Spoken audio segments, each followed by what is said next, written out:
Alternative Heroquest options coming at ya.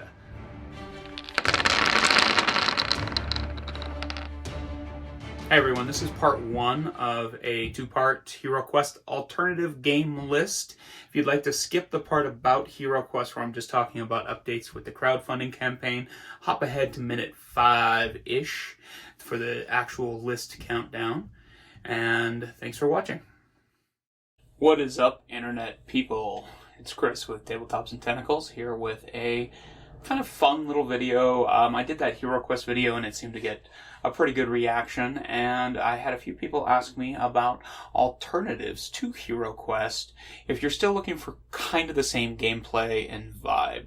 So I've made up a pretty solid list. I had to cut some things. I've also tried to add in a few kind of indie things that you may not be aware of or that aren't quite available yet. I wanted to kind of get a nice mix of stuff here. There's also some older stuff that you may not have played that is a little more reasonably priced than Heroquest is, or at least the aftermarket original Heroquest. Since I posted that last video, they have made a few updates to the project. The Canadian shipping is significantly cheaper than it was. It's like $30 now instead of $130.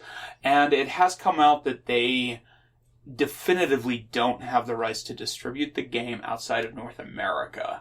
And that explains the lack of international shipping. Whether it's an excuse for it or not, it's another matter entirely. I guess that makes sense.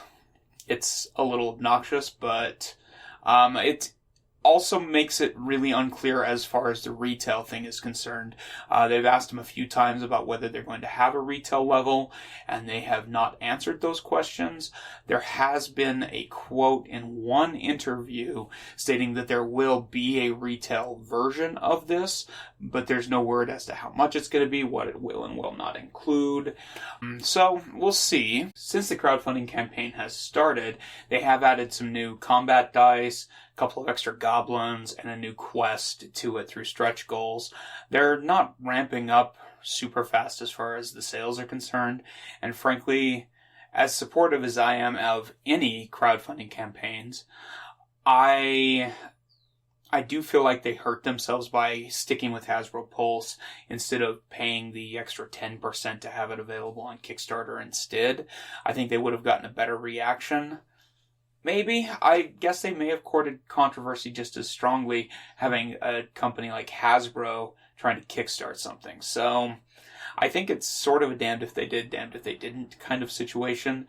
But either way, it kind of is what it is at this point. Either you're all in or you're on the fence still, or you're out. As of right now, I'm still on the fence. I'm pretty much the same as I was in the last video. I'm just unsure whether the price is going to hit that nostalgia button that I need hit for Heroquest, and it may just make me wish I had the original one instead. So I'm still kind of wavering on that, but in the meantime, if you are looking for dungeon crawler type game alternatives, here's some fun Heroquest alternatives that I've dug up. What I base my criteria on here is sort of what type of game it is, what theme it is, whether it's a dungeon crawler, whether there's dungeons, whether you have minis, furniture, treasure cards, broadswords. No, I don't have a category for that, but I should have.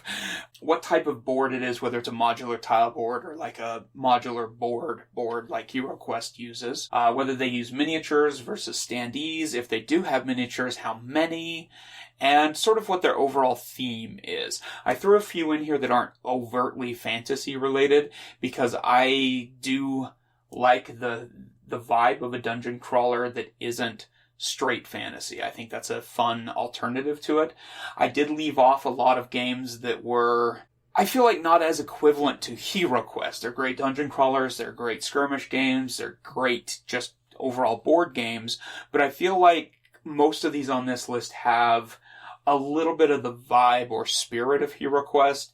Some of them are obviously just blatantly inspired by Heroquest, which I'm totally okay with as well. I feel like Heroquest was instrumental in the development of interest in board gaming as something more than just Monopoly to a lot of people that were kind of my age. Heroquest and a few of those others that came out right around the same time, like Dark World and that type of thing, really showed us that there was sort of that gap to bridge between board games and RPGs and something kind of in between.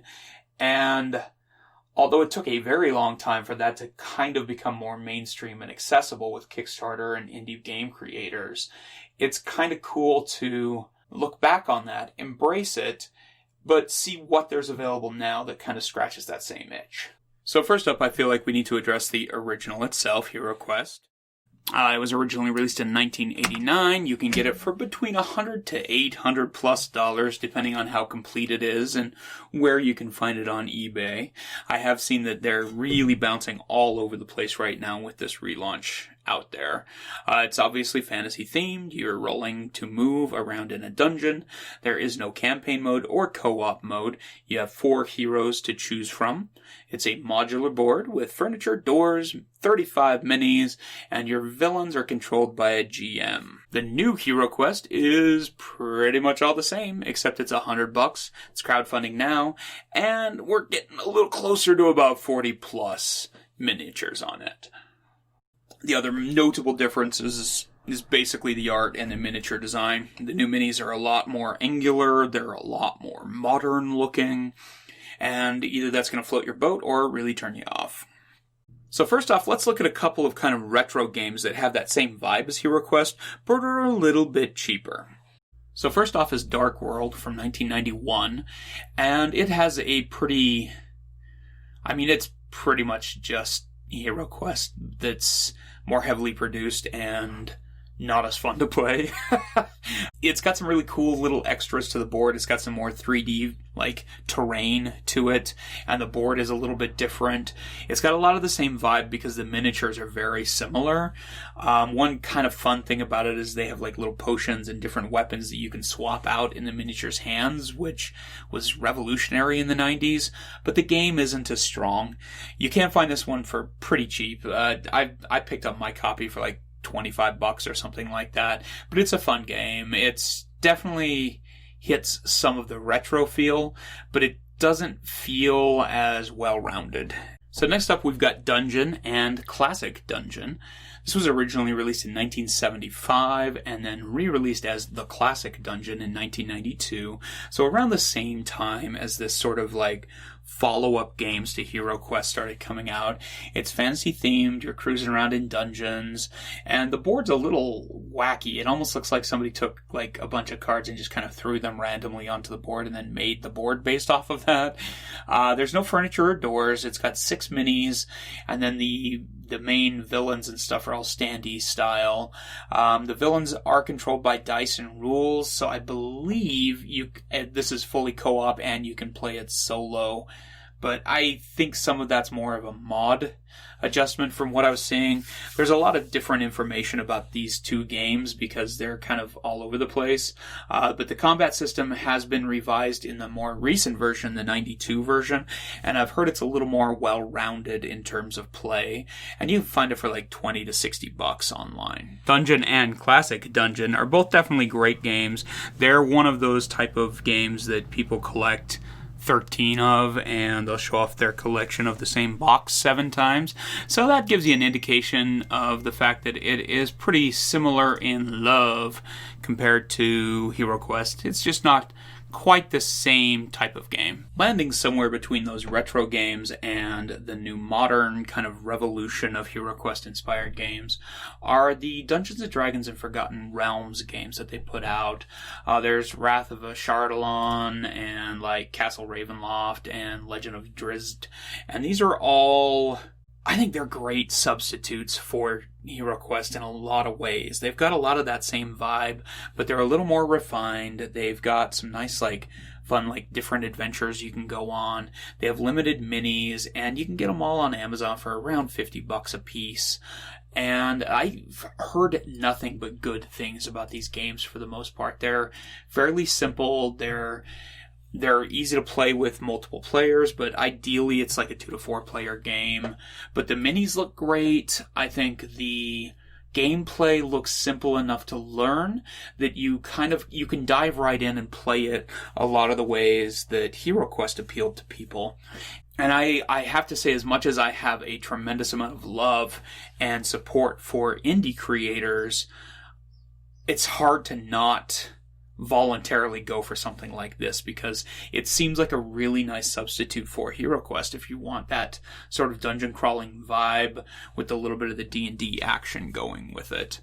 I full disclosure, I haven't played any of the Dungeons & Dragons board games, but they've been on my 2 playlists for quite a while because I do think they look really cool.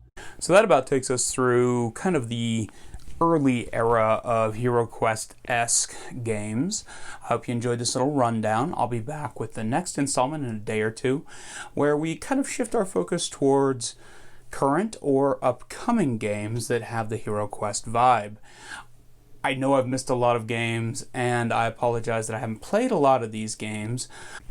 Honestly, this is sort of a thing that's always lurked in the back of my head. Hey, you like HeroQuest, you should do something about it. And I just never really have. It wasn't until like this HeroQuest stuff started happening that it kind of renewed my interest and reminded me how much fun my brother and I used to have playing that game. So I'm starting to move into it. It's something I definitely want to get into because I do love dungeon crawl games, and honestly I'd like to try out some of these alternatives, but I haven't tried a lot of them, and I do apologize for that. I know I'm not as knowledgeable as a lot of other guys out here on the YouTube, but I hope you're enjoying the videos so far. Number 2 will be coming soon, and if I've missed something, let me know. I'm sure I have. Thanks a lot, everyone. As always, if you'd like to support the channel, you can check out tabletopsandtentacles.com, where you can find links to our Patreon, our podcasts, our other YouTube videos, reviews, our magazine, a little bit of everything. It's kind of your one-stop shop, and as always, there are links in the description below for everything. And hit subscribe, hit like, hit the little bell if you'd like. I really appreciate everybody that's found the channel and followed along with this. We have a lot of fun stuff coming up, and hopefully my passion for this will outrank my lack of knowledge. Thanks, everyone. May you live in interesting times.